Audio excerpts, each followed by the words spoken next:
My experience now with my feature film that I just produced, I think has given me a greater understanding of how much power knowledge provides.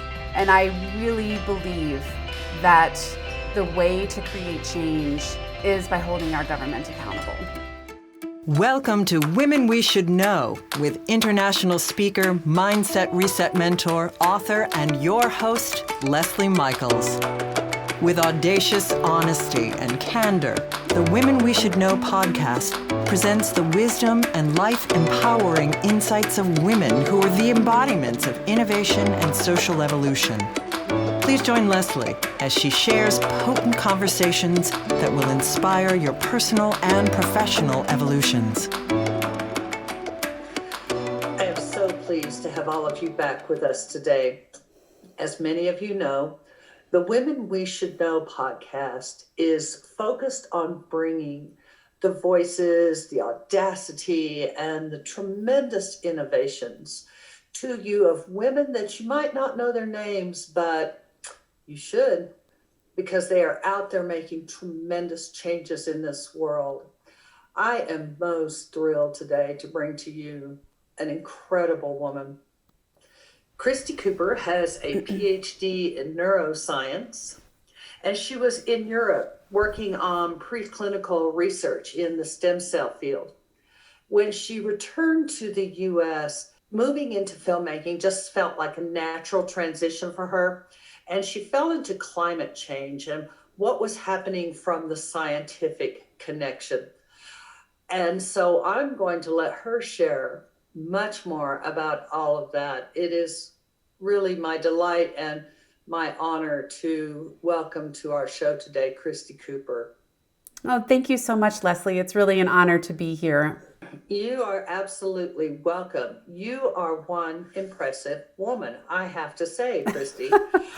In that short bio that I gave, what did I leave out?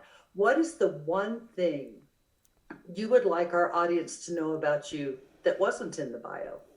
Well, I'm a mother, and I have, definitely tried to balance the things in my life with motherhood and having a relationship with my daughter. And I think that's challenging for a lot of women in today's world of trying to figure out how do they keep their careers going and be mothers at the same time.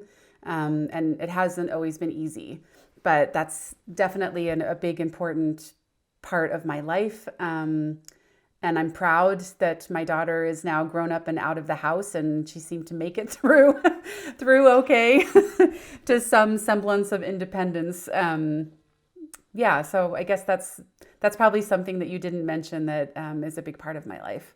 Well, thank you for that, because I know so many women around the world in our country, and probably even listening to this podcast today, wonder on a regular basis, where am I going to find more time? Where am I going to find more of me to be able to take this next step? So thanks for sharing. And I know you just have finished making a film called Youth versus Gov. Could you walk us through a little bit of how you went from stem cell research in Europe to creating a documentary about youth suing our government? Well, as you mentioned briefly, I was doing basic preclinical research in Europe for about 16 years in the stem cell field. And I had moved to Sweden in 2001. And this was around the time, I'm trying to remember when the Bush-Gore election was, but it was around that time that we started to see kind of a denigration of science in the U.S. And as a patriot, an expatriate living abroad, I was kind of observing what was happening in the U.S. and what was happening around science and how people were talking about science. And one of the big debate items of the Bush-Gore election was stem cells. And this was my field of research.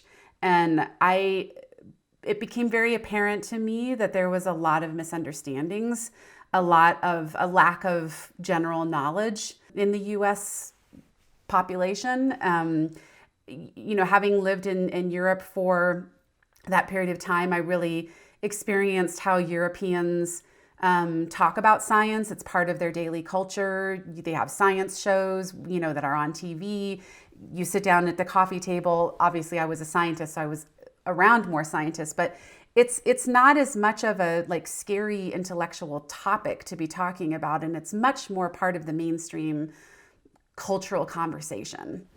And when I observed what was happening here in the US and that our elections were really impacted by what people thought about stem cells, and what their ideology was about stem cells, it became really apparent to me that we needed more communication between the scientists and the general population.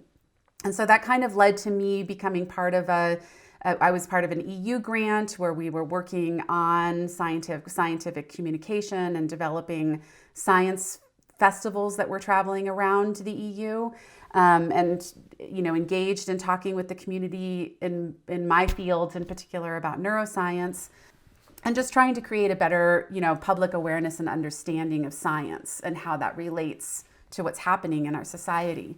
And then that slowly grew into an interest of trying to see how could I develop this further. And I found this program at Montana State in Montana. It was an MFA in Science and Natural History Filmmaking. And they were interested in further educating scientists in particular. It was a program that was originally sponsored by the Discovery Channel, and they wanted to bring in scientists and teach them how to be film producers and directors. And it felt like the perfect match to me. So I made that big leap of leaving my academic and scientific career, my hard scientific career, and coming here. Within my first year, I was exposed through an internship. Well, actually, it was even before that.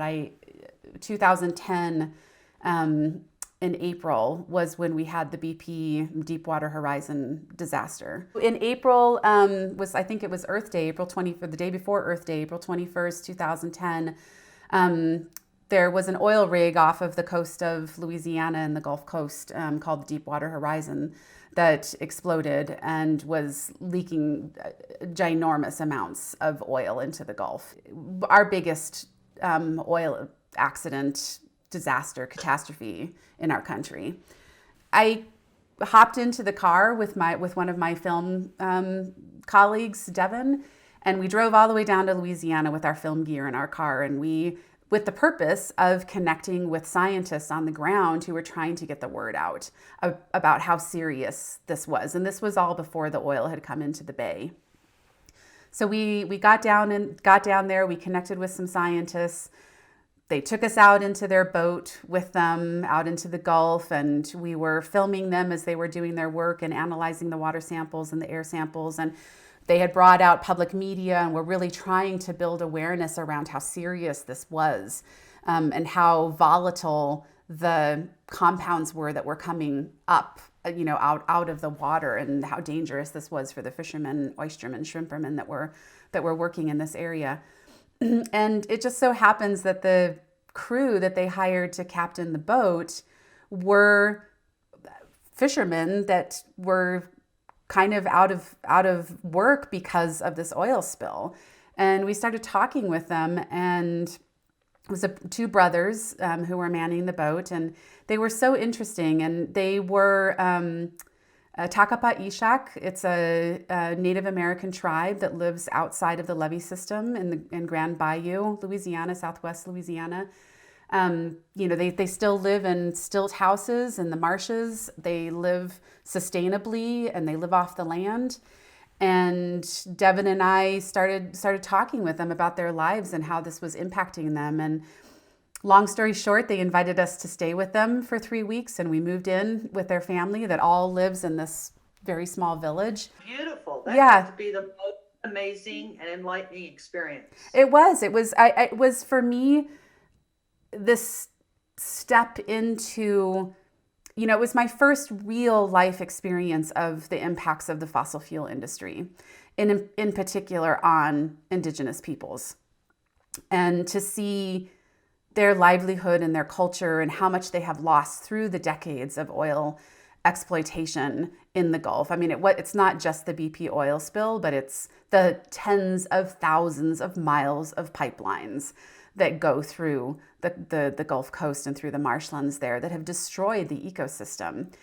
And so this was, I felt like it was, for me, a moment in my life it was a huge wake-up call that this was something urgent that I needed to put my storytelling efforts into. And it was really my first personal connection, to climate change and the impacts of climate change and what these people were experiencing. Mm-hmm. So that, that led to me coming back to Montana and wanting to have a better understanding about that. So many people, they see this and they say, oh, that's so sad. But they don't really know what the impact is. They don't really know how they can contribute personally. So if someone wanted to go past, oh, that's so sad, I hope they get it fixed, what would be your recommendation? What is one thing that the normal, busy woman with kids, a career, and a caring heart could do? My experience now with my feature film that I just produced, I think has given me a greater understanding of how much power knowledge provides. And I really believe in my heart that the way to create change on these environmental justice issues is by holding our government accountable. Mm-hmm.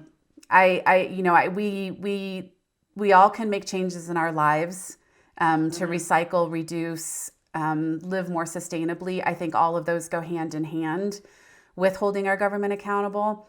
But these are enormous systemic challenges that have to be changed at the root of the problem. And the root of that problem is within our government. Theoretically,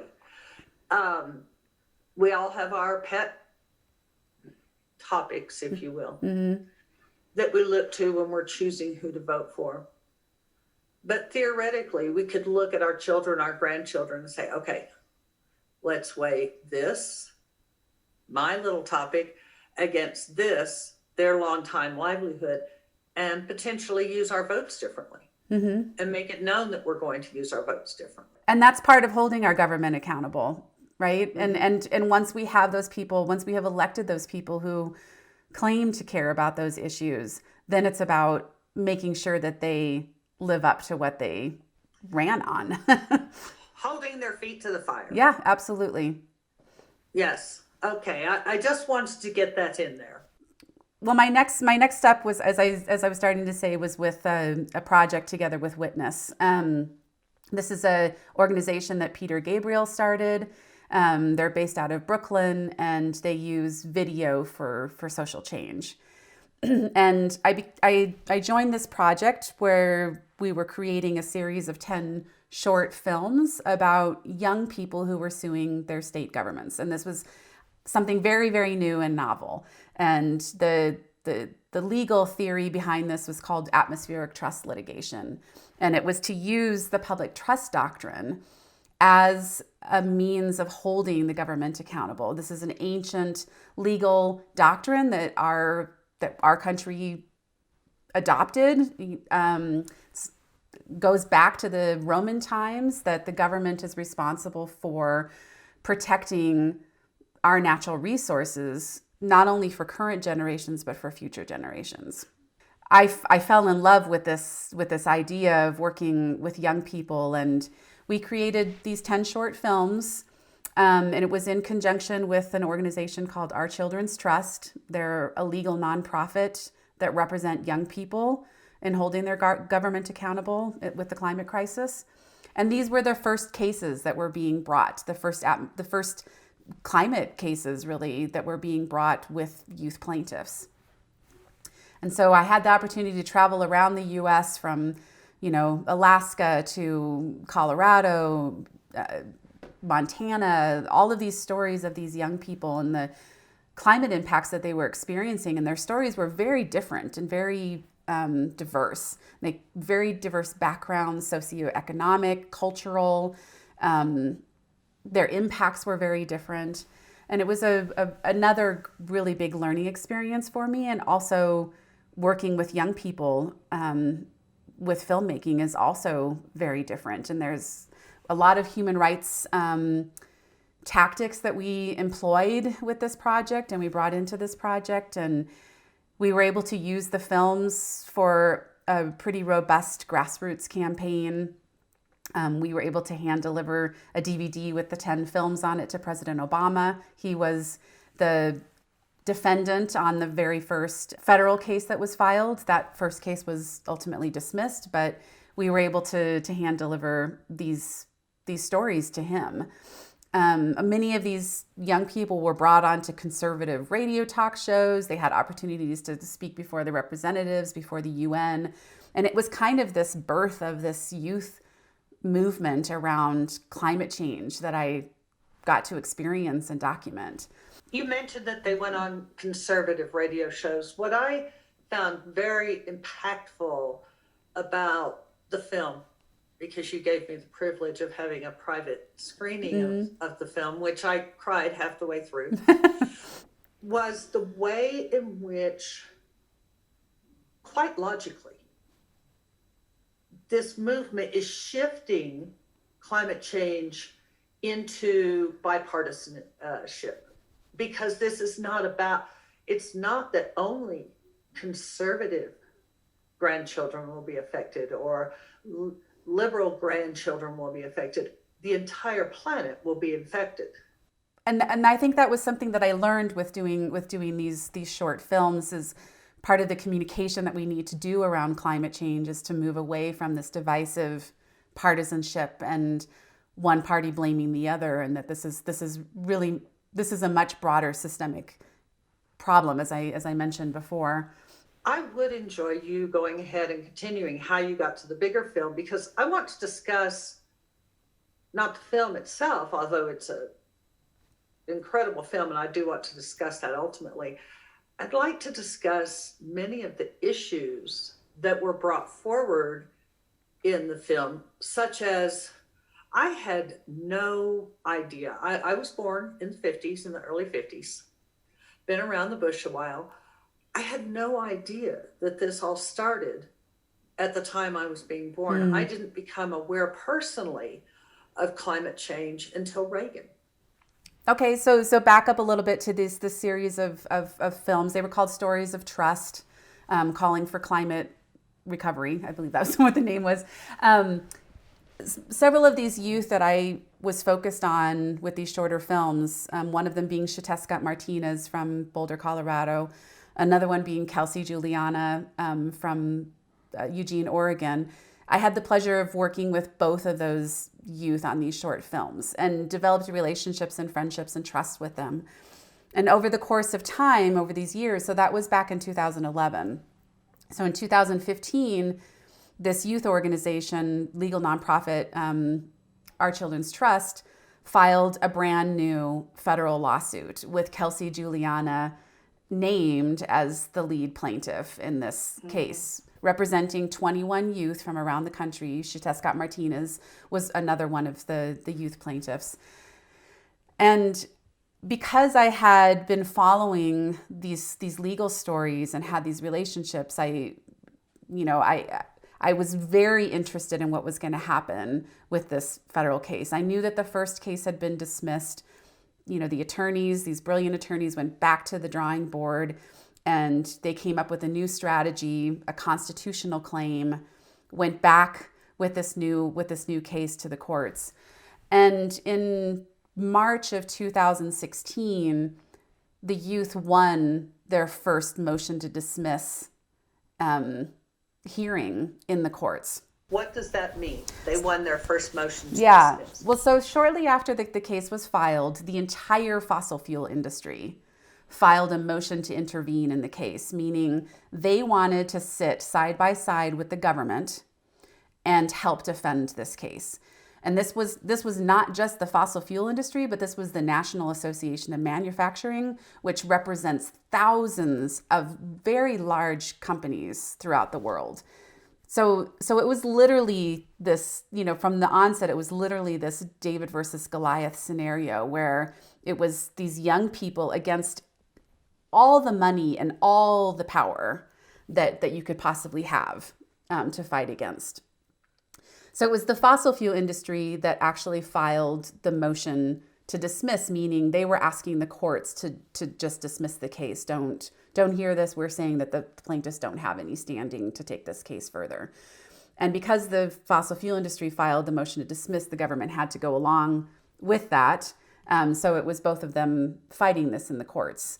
And when the first judge, Judge Coffin, ruled that the plaintiffs did have a right to take this case further, and he wasn't going to dismiss the case, it was this like enormous beacon of hope that maybe this case actually had some legs to stand on and was going to go further. And that was the moment that I decided. I'd kind of been holding my breath to see what was going to be happening with this, but that was the moment that I decided I needed to put all my eggs in one basket, drop my other projects. I needed to focus on this, and this was the story that I was going to tell. So that became what's now a five-year-long journey, following the legal case, really having to dig deep into a lot of the legal theories and understanding what the claims were, understanding the legal process. There were a lot of strange things that happened along the way with this case that even took a lot of the attorneys by surprise in some instances. And on top of that, there were 21 youth who all had amazing stories that I wanted to follow and to tell. And so I just began, I didn't have any money. I didn't have a budget. I didn't have any funding yet in place. And it was kind of this, awkward situation of being thrown into, like, usually in the process, you go through development and pre-production, and then you hit for the production stage and you've got all your ducks in a row. And I didn't have that opportunity because the story was unfolding. A lot of friends and colleagues, I really owe my gratitude to for coming on board and believing in this project and helping me out in times when I didn't have the money to pay them. It's been the greatest challenge in my career, scientific or filmmaking, that I've ever gone through. I've learned so much about myself, about the world, about what my values are. That is the thing about passion projects. They teach us who we are. Yeah. And they teach us who we are in relationship to every other entity around us, whether it's an ant or a human or an elephant or the planet herself. And I love your story of no money and you're going to do it. Do not get in the way of a woman with a passion. I've said this for years. I know the stories of these youth are, well, I certainly don't know them like you do, but I can see how they're heartfelt and they are compelling, and they will speak to the audience when you're able to release the film. I was so struck by Levi. What a cutie. And to have them reveal that if the change is not made now, by the time he's an adult, and for those of you listening, this is a little bitty one. I don't know how old he is, but he's a little bitty guy. He was 8 years old when I started filming with him. Okay, he was 8. By the time he's an adult, the island that is his home will be underwater. It will no longer exist.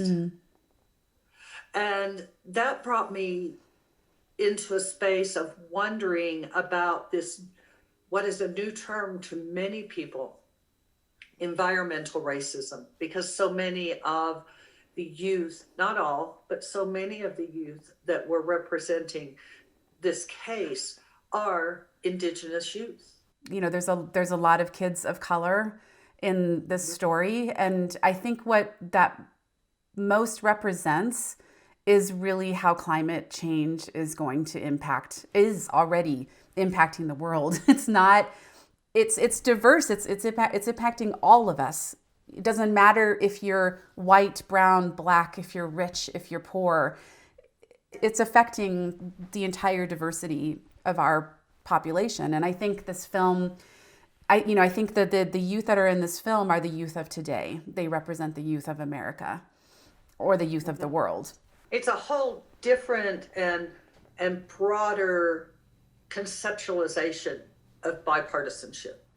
Well, and the environmental racism component is that often, as I talked about the Atakapaishak tribe that I worked with down in Louisiana, it's the people of color often who don't have the resources or the political clout. They don't have the economic status often because of our history of suppressing their voices, that they often are living in areas that are not only exposed to much more environmental pollution and toxins, they don't have the political clout to enforce the regulations that richer communities are able to push on. We saw that with Standing Rock, that Bismarck, white Bismarck didn't want the pipeline going through their community. So it went through, instead of the proposal was to go through a Native American community. This happens all around the world, all the time. And it's not just the infrastructure problem, but often these communities are also on the front lines of the impacts.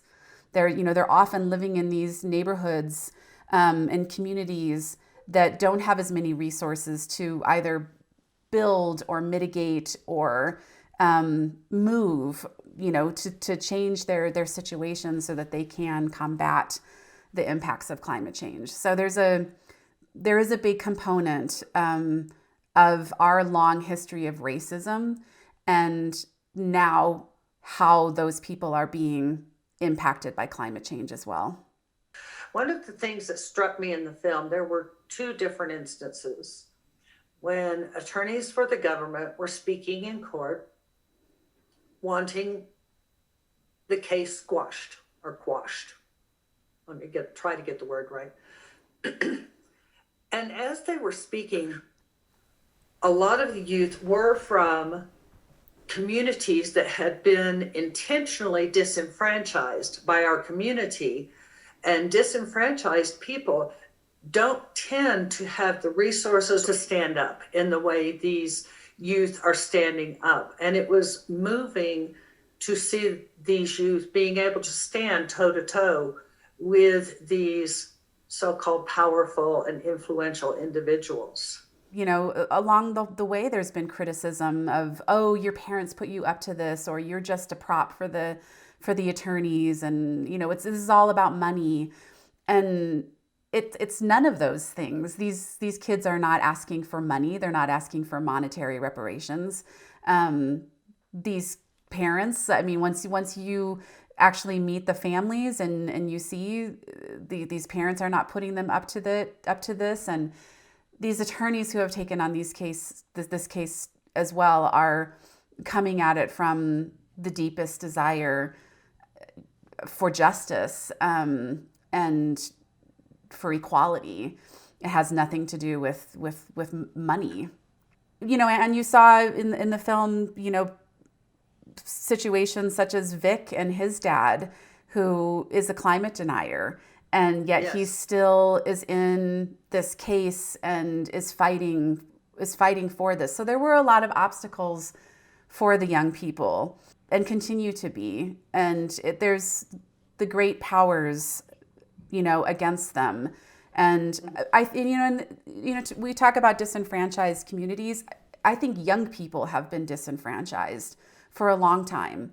They continue to be, with people saying, well, what do you know? You're just a kid. You haven't experienced life, etc. And I think it's time for us to stop disenfranchising this group of people, because they have a lot to say, and they're also coming into the world without the political blinders that a lot of us older folks have, where we come at everything with some kind of partisan ideological perspective. And young people, I think, are able to really look at what's just and what's right, what's wrong, and look at it from that perspective. which is so refreshing. It's a really refreshing outlook. You touched briefly earlier on one of the points that's always been really important to us was the bipartisanship or the non-partisanship, I guess, Yes. of the story and of their activism and their movement. I wanted to highlight going back in history, as you mentioned, learning that this was known by our government at the time that you were born in the 50s and the 60s. I wanted to be able to portray that in this film, showing that there is this long history of government knowledge of climate change and the impacts of fossil fuels on greenhouse gases and the choices that our government made. Every single administration along the way. This was not a Republican failure at all. I think that's a really important point in this conversation, and I think it's something that I really wanted to highlight because I think it's been incredibly detrimental to moving forward with climate justice and climate mitigation, is that it has become such a partisan topic, that conservatives are not allowed to be conservative around the environmental issues. Right. If we've learned nothing in the last 4 years, we've learned that pitting the individuals against each other is a slippery slope, and no one wins. Yeah. No one wins. So tell us, Christy, where are these youth now? Where do they plan to go? If they get their lawsuit, they will run with the lawsuit. What is the contingency? Or are they so committed to this that there's no room to even consider a contingency? And what is the long-term goal? Just for our audience to understand, the case is not over. They are seeking an en banc review with the Ninth Circuit right now, which means they're asking the entire panel of judges in the Ninth Circuit to consider hearing the case, which would mean, if they decide to do that, that would mean a panel of 11 judges from the Ninth Circuit who would rehear the case. Either way, the case is likely to proceed up to the Supreme Court again, depending on what this decision is with the en banc review. So my gut feeling is that the case is still going to be in the courts for a few more years. And the youth are all, they're all continuing. We haven't had anything move in the case since March, which is when they filed for this en banc review, March of 2020. And the youth are continuing to go to school. They're graduating. Some of them are young adults now. Kelsey was 19 when the case started. She's now 24. Levi was 8 and he's now 13. So they're growing up, and they're growing up as part, with this case kind of as the background of their childhood. The fight will not end here, regardless of where this case goes. Our Children's Trust, they have, really innovative legal actions that they're taking. They're still filing state cases around the country in various states. They're supporting international lawsuits that youth are bringing to hold their governments accountable. I think this is like the spark that was started, and this is going to continue and grow and receive more support. The new administration has the opportunity to come to the settlement table and settle this case. There's a lot of different opportunities, available, but the youth in particular, I think this was a life-changing experience for all of them. As we saw, particularly in Jaden's story, I think that was really apparent what a family unit these 21 youth have become. Yes. Their life was changed in finding their connection with each other. They were the only ones, in the whole world that were having the same experience that they were. And I think that's been really meaningful to them. And many of them are very engaged in climate activism and the climate work. Vic is now working for an organization called Alliance for Climate Education, and he's a democracy leader within their organization and is working with high schoolers in the Wisconsin area.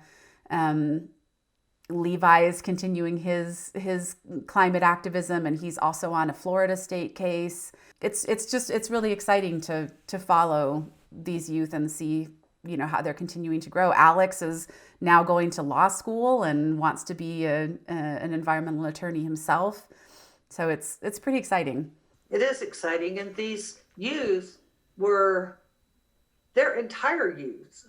Many of them, especially someone like Levi, who started at 8th, is based around this advocacy. One of their biggest and greatest educations as they've been growing up, it strikes me, is how to put forward successful advocacy. Mm.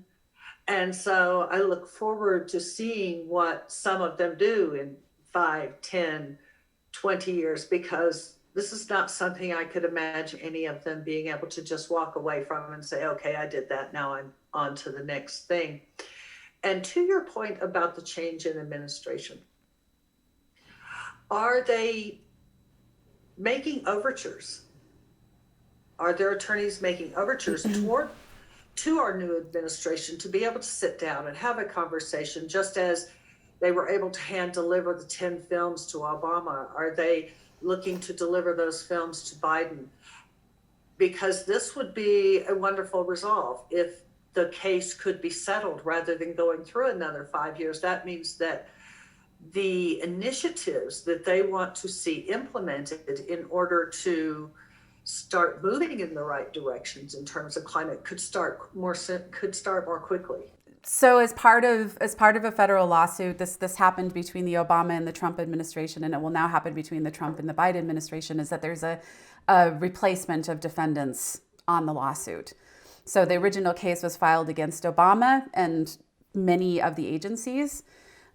That suit was then adopted by the Trump administration, and Trump became the new defendant and his agencies. And now President Biden, there will be a switch in the names on this case, and President Biden will now be the new defendant, as well as many of the secretaries of the agencies that are part of our government.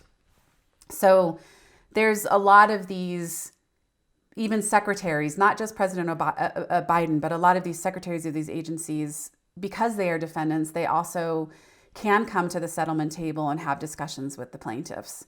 So the legal team they've always been interested in that and being able to come to the table and talk about this. And what the plaintiffs are ultimately asking the courts to do is for the courts to mandate that the government has to implement climate recovery plans based on the best available science, which means reducing our carbon emissions to safe levels by 2100, so that we can stay below 1.5 degrees Celsius global temperature rise. And that's a really important point that I don't want our audience to miss. These youth are not asking for money. Mm-mm. They are not asking that they each be given mansions on the coast. They are in there fighting for all of us. Absolutely. Yeah. This is really about, they're asking for a systemic change and for the governments to hold that system accountable. It's very similar to the Brown versus Board of Education case. Exactly. And to your point of what these youth are fighting for, yes, they are fighting for their constitutional rights, because their names are on the lawsuit, but ultimately they are fighting for the constitutional rights of all of us. Absolutely. And that is what is so important for us to understand. These are our kids, and they're out there fighting for us. And that's impressive, amazing, and inspiring. I think they understand that too, that it's bigger than them. When and where can our audience actually see this for themselves and experience the nuance, come to understand all of the details around the court cases and all of the details around the longevity of the building of this issue? We just had our world premiere at Doc NYC in November. Unfortunately, due to COVID, these festivals are all happening virtually right now. You know, it was our big hope that we'd be able to have premieres and go to festivals with the plaintiffs and have events and, you know, have a lot of community engagement around the film. And that's not happening. But the huge benefit that we have now come to realize with virtual film festivals is that anybody can go to them. You don't have to travel to New York or to Missoula, Montana, or wherever the festival is taking place. And we've realized that with DACA NYC. We sold the most tickets out of any of the films. The virtual opportunities will be through film festivals. And if people go to our website, which is youthvgovfilm.com, we can keep our viewers and our supporters updated with what the next festivals are going to be and what the next virtual opportunities are going to be. We don't yet know when our public release is going to be and where our film will find its home. I'm going to send this podcast recording to my editor. We're going to bump you up to the front of the line so that this will be aired on our network next week. Oh, that's awesome. And the reason I want you and the audience to know this is because when you go to see this podcast, or if you've just heard it on iTunes and you want to actually see it, you can go to the website. And in the program notes, I will have Christy provide a list of the different film festivals where you would be able to see this film. And I'm a big advocate of the film festivals anyway, because it is a place where a lot of our really talented filmmakers who are working in independent film and are working in documentary film, it is where they get some legs to get their work out there. So I always encourage people to see films through the film festival circuit when they can. And now you have a broader opportunity because you can do it with your popcorn and your pajamas from on your couch of your living room. Exactly. Exactly. So please check this out. We've been through so much. The last few years, our country's been through a lot. I think people are tired right now. I think people are emotionally exhausted. I think people I think people are wanting to put things down and get back to life and life as what we used to think was normal. And I would just ask people to continue to be engaged and continue to fight for those things that are important and that you hold dear. And that means continuing to educate yourself and learn about things and see how you can continue to make a difference.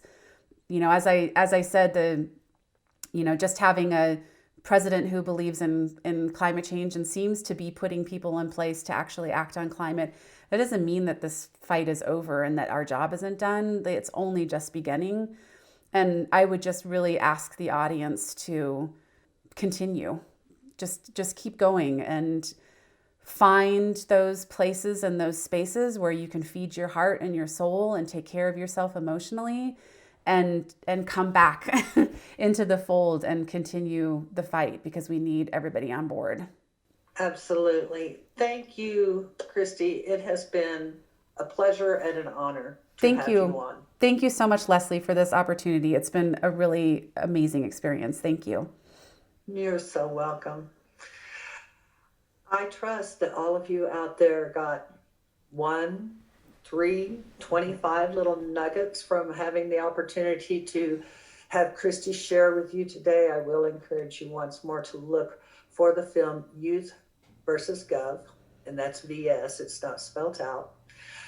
So look for that and to take audacious action in your life. It doesn't have to be climate. To take audacious action toward a better life for yourself, but also for more than yourself. And in closing, I'd just like to remind you, you are stronger and wiser than you know, and nothing is beyond you. Thanks for tuning in, everyone. We hope you received inspiration for expanding your own social innovation and influence.